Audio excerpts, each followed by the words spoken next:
Welcome back to the Retrospect Lounge. Now, it's that time of the year again where kids are headed back to school after summer vacation. Now, I graduated college this last June, so for the first time in years, I can proudly say that I am not headed back to school, nor will I be anytime soon. Today, I'm talking about a Disney live-action movie that kind of relates to the idea of starting school in the fall.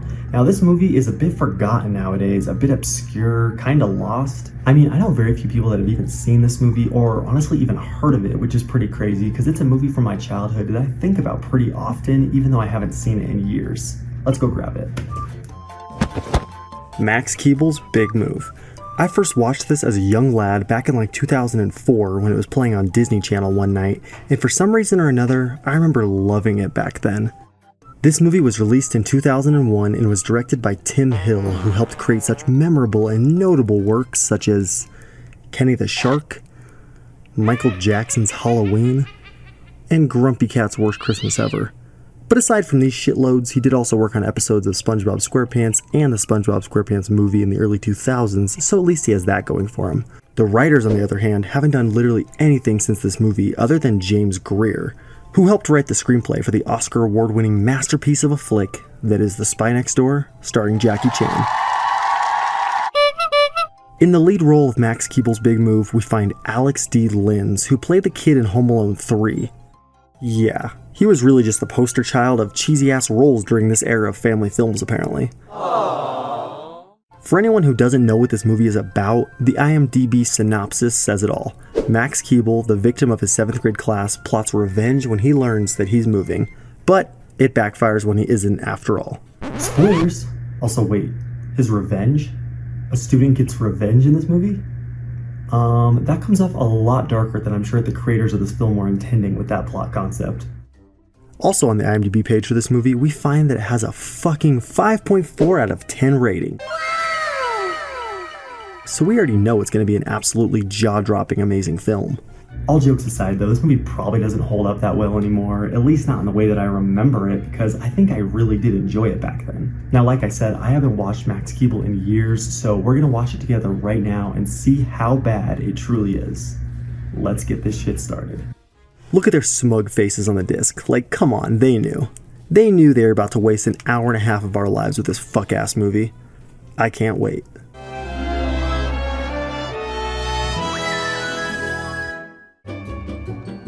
His villain appears to be this lunatic child-killing ice cream man that was also in Son of the Mask. Well, not the character, but the actor. Oh, you know what I mean. But this psycho even tries to murder Tony Hawk in the opening. A Tony Hawk Sunday! For some reason. What are we watching again exactly? Also, this girl is like a foot taller than him and at least 5 years older. Only, we quickly realize that it is just some weird dream fantasy that our hero, Max here, was having before he wakes up to start a day in his actual shitty life. Anyway, moving on, we soon meet Max's best friends, Megan and Robert, who goes by Robe? Okay. This character is played by Josh Peck in one of the most glowing roles that I'm sure he looks back fondly on. So our story so far is that Max is starting middle school and trying hard to be the cool kid, leaving his elementary childish ways behind, while his friends still want to act the same and be, well, you know, kids. Something that middle school kids really don't try to be anymore with their Yeezys and their iPhones and TikTok and just, what the fuck is that? We soon meet the principal of this lovely middle school establishment who turns out to be, oh, who would have guessed, just a classic cliche adult that hates children. Wonder if he'll also be the villain in this shitload. And then we meet yet another villain for Max. Yeah, I guess they were going for a Toy Story 2 situation here with a chaotic plethora of villains. Only here, instead of something fun, we get some pimply-faced asshole bully. Max Keeble! The title character? I never would have guessed that they'd connect somehow. Gee. Crushes and bullies. That seems to be the formula for these early 2000s tween shitter coming-of-age stories, right? But here, we even get a fun backstory behind the history of Max and his bully Troy. Oh, shut the fuck up, kid. Wait, what the hell is that? My googles? You know what? Nah, I agree. That's absolutely horrifying. Even worse when you see it's Max's horrifying father at that. Arrest his ass. Now. I'm starting to GoFundMe. Link in the description. You know, maybe Max deserves this treatment from the bullies. I mean, I don't condone it necessarily, but his dad did scar that poor little bastard. In the next scene, we cut to the assembly only to get hit with... Cease! That is one of the most memorable, iconic, and influential movie quotes of all time. Is anyone else getting strong Hitler vibes from this guy? I'm not gonna lie, I definitely am. Max shows up all late to the assembly, only to get in trouble even though he's the one who got bullied. He couldn't control what Troy did to him, like, huh? I've got my eye on you, Max Keeble. That's weird. That's like a really weird thing to say, man. I'm gonna pretend like you didn't just say that. Well, after that pleasant encounter with the principal, we transition to this.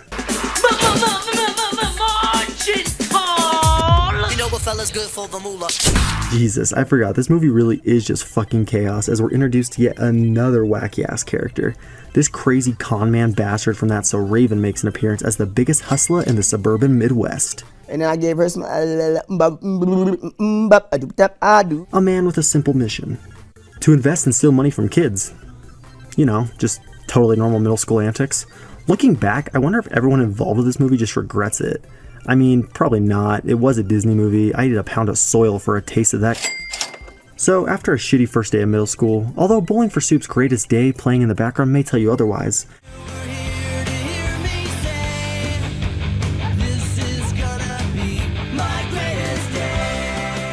it only gets worse for Max as he finds out he's moving to Chicago. And thus, this weird tale of randomness becomes an actual story all of a sudden. But Max, Chicago's like 1,000 miles away. Yeah, better tell your parents to watch out for carjackers. These guys will just come up to you at stoplights and take your car away. Ah yes, we love Chicago stereotypes. Such an original take from the writers of this garbage. The next day, Max comes face to face with his original enemy, this time in the real world, so we know that this adult ice cream man truly does have beef with a child. Okay, evil ice cream man, me. You're wondering why, right? But seriously, again with the writers of this, we don't need a damn backstory for every lifeless character in this movie. Okay, I'd say this is a Lizzie McGuire reunion movie because what the hell is this fuck doing here now? Although this movie came out the same year as Lizzie McGuire, 2001, so that doesn't make sense. Perhaps you want me to give the animals my car. Do you want me to give my car to the smelly goat? Goats don't drive, sir. I don't care what you want me to do. The smelly goat will never get my car. Ever. This acting is just absolutely phenomenal.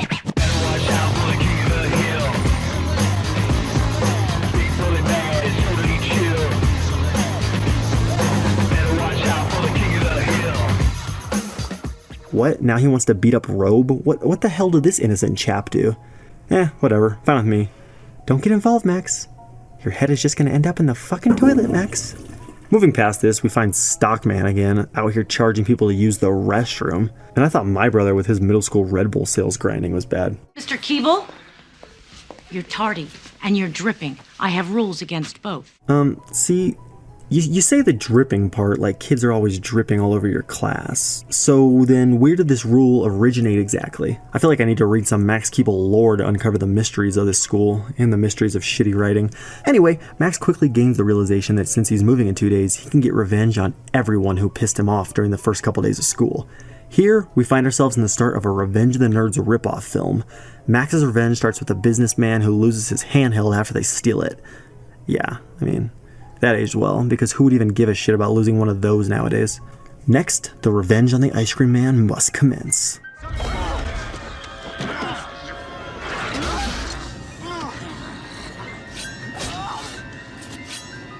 As much as I wish that's what happened, instead the kids just steal his coil, which melts all his shit.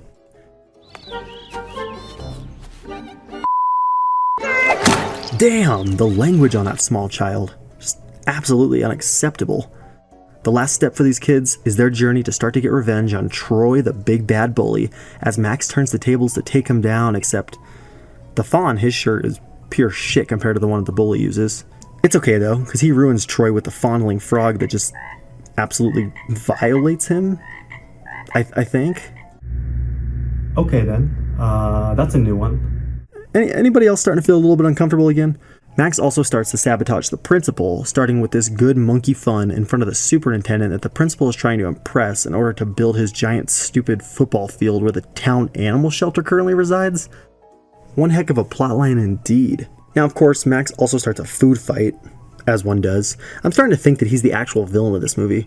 All goes wrong because of this little bastard who also played Child Tarzan in the 1999 Disney animated film, by the way. Forgot to mention that little detail. I sure scared you, Mom. Oh, you sure did. But back to the action and... My shirt dirty, my mom's gonna kill me! I think your mom's abusive then, man. I don't know what else to say there. The food fight ends with the monkey making another appearance as the director of this film threatened the other half of his paycheck if he didn't, and the superintendent dude walks out, I think. I don't know, I honestly blacked out for the last few minutes of this scene, not gonna lie. Meet me 3 p.m. today at the junkyard if you want to put your handheld back in your hand. P.S. Bring the metal coil. Son, your mama found a metal coil on the front porch. Is it yours? Oh, how convenient, come on. But this leads to the ultimate showdown between two of the bullies, capitalist handheld guy and shouldn't have a job ice cream psycho. Yeah, you heard me. I said I want my handheld. You want me to hold your hand? No! Need somebody to hold his hand, little baby. Oh, who the fuck wrote this shit? For real? Ugh, I think I used to laugh as a kid too. That's just despicable. Now this part though. Oh, this part. It's up there with Thanos snapping his fingers, Darth Vader telling Luke he's his father, the Terminator saying I'll be back, Marty McFly in the DeLorean. It's one of the best. Just an absolute epic twist that changes the trajectory of the entire film. Or just exactly what we expected and knew would happen. And skipping past this totally normal scene that's happening right now, we find Keeble relaxing and pounding some whiskey sours, milkshakes, at the local watering hole. That is until little Romeo makes an appearance in this scene. Yo, don't crowd the man, dude. He has fatitude. Yeah. I don't even know what to joke about when it comes to this shit show at this point. Yeah! Is this supposed to make me laugh my ass off? I wonder where Max is. Don't worry, he'll be here. Like, was anyone in the theater going...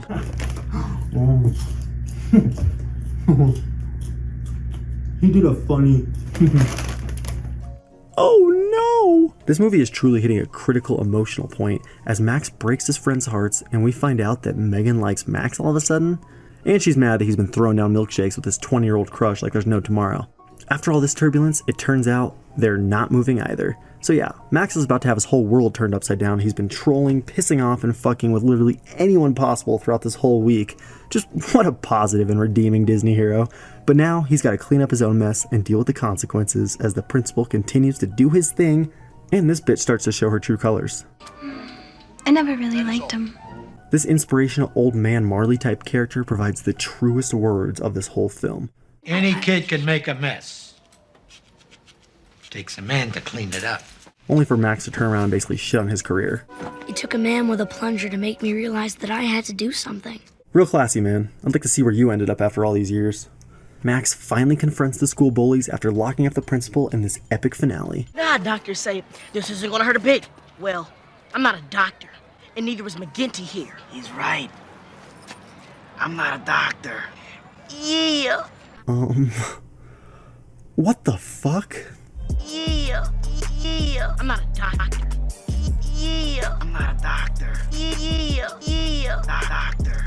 Luckily, Megan saves the day with a musical rendition of We're Not Gonna Take It, and after a quick speech from some random athlete character, the kids take out their revenge on these fuck nuggets.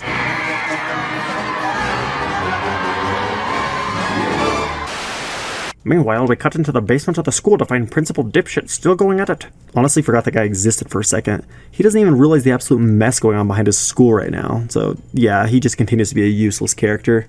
What are we doing? Getting revenge on the bullies. But that makes us the same as them. Don't you see? You know what, Max? You're right. That's what I've been saying all along. You're an asshole, Max. Oh. So now after escaping, this asshole is just going to try to kill the Keeble and these poor animals at the shelter next door? He's going to risk life in a prison for a fucking field of grass that he wants to get made? Like, what? I honestly can't even keep track of everything happening in this film, because what? Now he's riding an ostrich? I swear this movie wasn't as nuts when I first watched it. This is just absurd as hell. Alright, who's first? I know! How about the smelly goat? Hey, don't talk about my uncle that way. It's okay though, because this scene doesn't matter at all as the smelly goat and friends attack Principal Fuck or whatever his name is, and Max wins. He did it. Yes, he did it. And all this happened in literally like a week? Jesus, this movie was a mess. Honestly, thank God it's over. I can't with this anymore. My final thoughts on this movie are... I don't have any thoughts. Honestly, this shit just literally melted and rotted my brain away. I don't even know how to process it. Now, going off that, my nostalgia meter for Max Keeble's Big Move says... Yeah, this movie is just bad. It doesn't hold up at all in the way that I remembered, and any nostalgia that I still have for this movie is just laughing at how ridiculous and stupid and weird the whole thing is. But, I mean, if I have to summarize and describe this movie real quick, it would be... The smelly goat! Yeah, I think that says everything that I need to say. Have a question, comment, or concern? Or maybe you just want to know more about upcoming videos? Check me out and follow me on Twitter for exclusive updates and more.